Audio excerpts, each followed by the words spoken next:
May 29, 1453. Constantinople fell.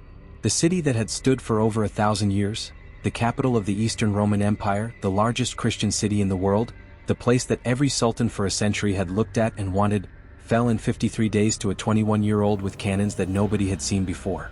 His name was Mem II.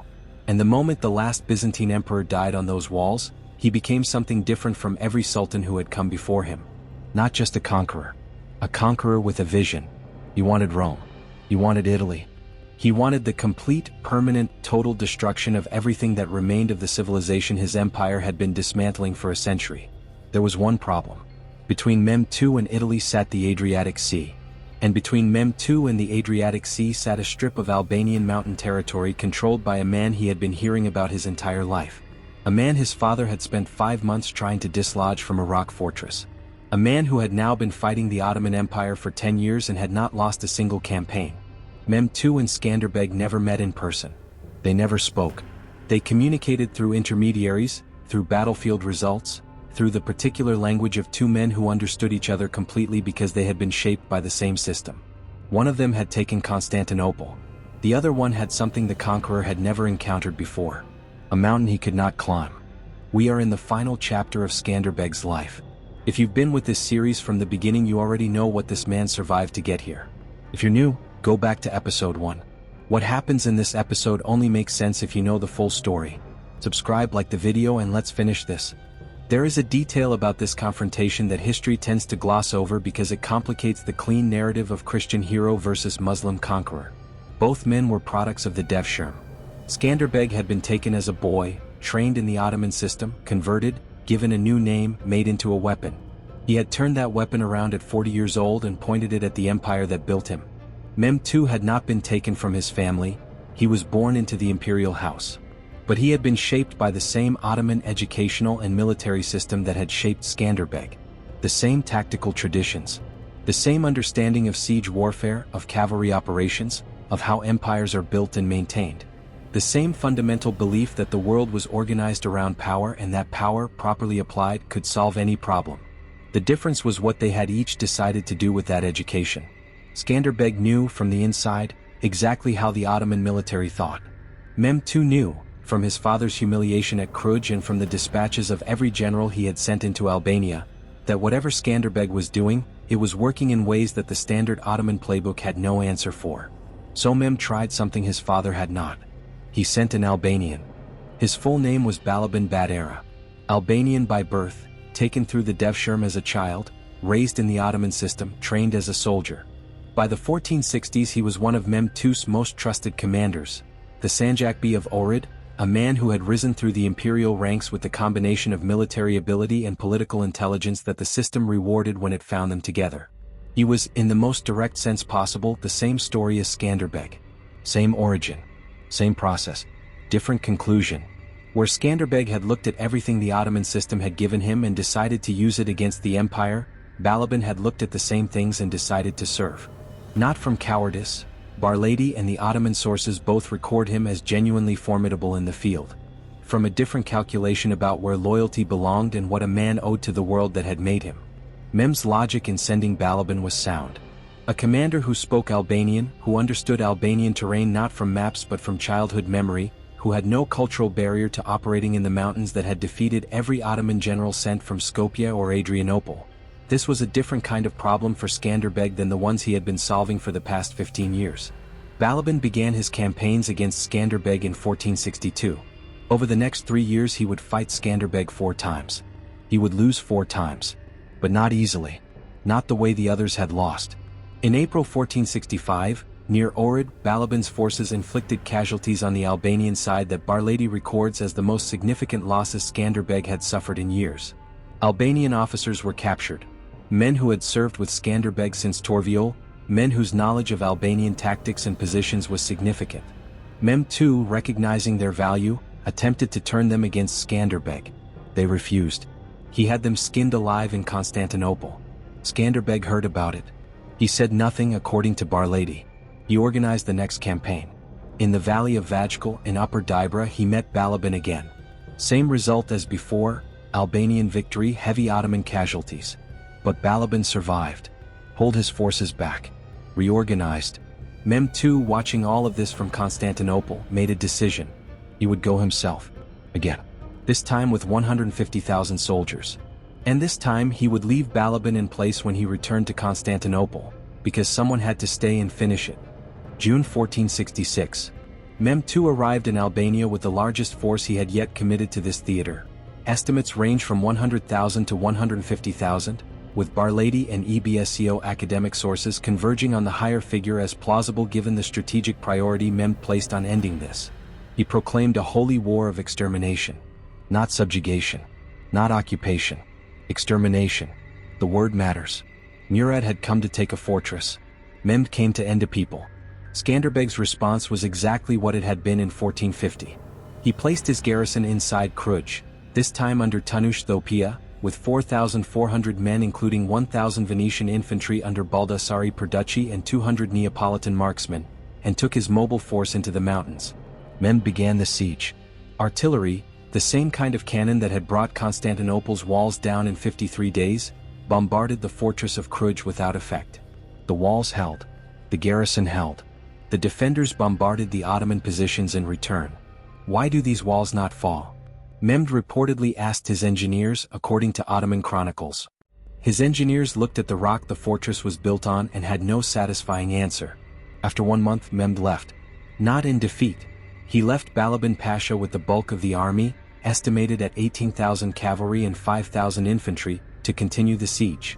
He himself went to build something new, a fortress at Elbasan in central Albania, that would provide a permanent Ottoman base of operations inside Albanian territory. A base that could support future campaigns without the enormous logistical burden of marching an army from Macedonia every time. It was a sound strategic decision. And it told Skanderbeg something important. Mehmed was not planning to stop. Through the winter of 1466 to 1467, with Balaban holding Cluj under siege and the Albanian countryside being systematically devastated by Ottoman raiding parties, Skanderbeg made a desperate journey to Rome and Naples seeking aid. Pope Paul II. King Ferdinand of Naples. The same appeals he had been making for 20 years, that Albania was the shield of Europe, that if this territory fell there was nothing between the Ottoman army and Italy, that the cost of supporting him was infinitely less than the cost of not supporting him. He came back with almost nothing. 1,000 ducats from Ferdinand. 300 carts of grain. 500 ducats for munitions. It is something, his advisor told him on the ship back to Albania. It is not enough, Skanderbeg replied. But we will work with what we have. April 1467. Skanderbeg returned to Albania to find the situation worse than when he had left. Balaban had tightened the siege of Cluj through the winter. Albanian nobles who had been wavering, men like Ducagini who had never been fully committed to the League, were paradoxically now more committed than before, because the scale of Ottoman devastation had removed the option of accommodation. There was nothing left to accommodate. Skanderbeg gathered 13,400 men, Albanian warriors, Venetian infantry, every allied soldier he could assemble. He split them into 3 groups. Then he surrounded Balaban's besieging army. The battle that followed was as complete as Torviol had been, but more brutal, because Balaban was not Ali Pasha, and his men were not the overconfident force that had celebrated the night before Torviol. They were a hardened army that had spent months in the field, that knew Albanian terrain better than any previous Ottoman force, and that fought with the ferocity of men who understood that losing to Skanderbeg twice was survivable, but losing a third time in front of the Sultan was not enough. Balaban Badera was killed during the fighting. Barlady and the Ottoman source Tursun Beg both confirm this, though they differ on the details. Barlady records that he was shot by an arquebus fired by George Alexei, a city defender who was a hunter in civilian life. An Ottoman chronicler records simply that he died in the assault. Either way, the moment Balaban fell, the Ottoman force lost its unity. Without its commander, surrounded on 3 sides, the besieging army collapsed. Albanian and Venetian forces completed the destruction of the Ottoman units before they could escape through the Dibra Valley. Skanderbeg entered Cluj. The city greeted him, according to Barlady, with a celebration that was part victory and part something more complicated. The relief of people who had been inside walls under siege for nearly a year and had not known, until this moment, whether the man in the mountains was still coming for them. He had always been coming for them. Balaban is dead. The second siege is broken. By any reasonable calculation, this is the moment where Mem II should reassess. He has now lost 2 major campaigns against Albanian territory. His best Albanian-born commander is dead. His army has taken catastrophic casualties. He did not reassess. 2 months later he was back. Stay with me for the final section of this episode, and the moment that this series has been building toward from the first frame of episode 1. Like the video. Subscribe if you haven't. Let's finish this. Summer 1467. 2 months after the destruction of Balaban's army, Mem II marched into Albania again. The speed of it, the refusal to accept what had happened, the absolute commitment to finishing this regardless of cost, tells you something about how personally Mehmed had taken this problem. The man who had taken Constantinople in 53 days had been fighting this single Albanian resistance for 14 years and had not resolved it. This time Skanderbeg made a different decision. He did not immediately retreat to the mountains. He chose to fight, at Buzershek in the valley of the Shkumbin River near Elbasan, not to defeat Mehmed's army which was too large for that, but to give the civilian population time to evacuate into the mountains before the Ottoman advance could reach them. It was a battle fought to lose in the right way rather than win in the wrong one. Tursun Beg, the Ottoman chronicler who was present during Mehmed's campaigns, describes the engagement at Buzershek with the precision of an eyewitness. Albanian forces entrenched in elevated positions along the valley walls. Anatolian troops advancing from one end of the ravine, Rumelian forces from the other. Under cover of night, the Ottomans launched a coordinated assault that overran the Albanian positions. The casualties were severe.